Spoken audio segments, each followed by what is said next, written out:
వికసిత్ భారత్ సంకల్ప యాత్రలో భాగంగా డి ధర్మారం నందు నిర్వహించిన అవగాహన కార్యక్రమంలో వ్యవసాయ అభివృద్ధికి మరియు రైతులకు కేంద్ర ప్రభుత్వం ద్వారా అమలవుతున్నటువంటి పథకాల గురించి అవగాహన కల్పించడం జరిగింది. ఈ కార్యక్రమంలో భాగంగా నియమిత మోతాదులో ఎరువుల వాడకం వల్ల నేల సంరక్షణ పద్ధతులు, జీవన ఎరువుల వాడకం, నానో యూరియా, నానో డిఏపి వాడకం మరియు లాభాల గురించి రైతులకు అవగాహన కల్పించారు.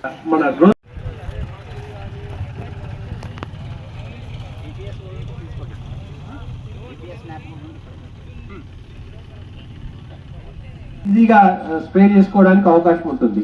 అన్నిటికంటే ఇంపార్టెంట్ ఏంటంటే మనము ఎంత టెక్నాలజీ వచ్చినా కూడా స్ప్రే చేయాలంటే చాలా ఇబ్బంది అవుతుంది. ఎందుకంటే మన పొలాలన్నీ కూడా దిగబడే పొలాలు, అంతేనా? ఈ దిగబడే పొలాలల్లో మనం స్ప్రే చేయాలంటే ఇబ్బందితో కూడుకున్న విషయం. ప్లస్ ఇంకోటి ఏంటంటే మనకు రైతులు కూలీలో కూడా కొంత బాగా ఉందనే ఉద్దేశంతో డ్రోన్ టెక్నాలజీ అని కొత్త టెక్నాలజీ వచ్చింది. మనము గంట నుంచి 2 గంటల సేపట్ల 20 బిందెలు నీళ్లు చేసే పని అది 10 నిమిషాలల్లో 5 నుంచి 10 నిమిషాల్లో ఒక బిందె పెట్టే అవకాశం ఉంటుంది. ఇది మనకు సమావేశం అయిపోయిన తర్వాత ఇక్కడ మనకు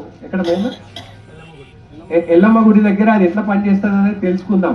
ఎందుకంటే మనకు జనరల్ గా రైతులకు ఎట్లుంటదంటే ఏదైనా కొత్త మిషనరీ రాగానే అది పనిచేస్తుందో లేదో, నాకు సూటబుల్ అవుతుందో లేదో, బాగుంటుందో లేదో అనే అపోహ ఉంటది.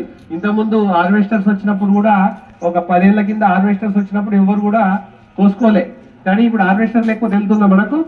మరిన్ని అప్డేట్స్ కోసం మా ఛానల్ ని సబ్స్క్రైబ్ చేయండి.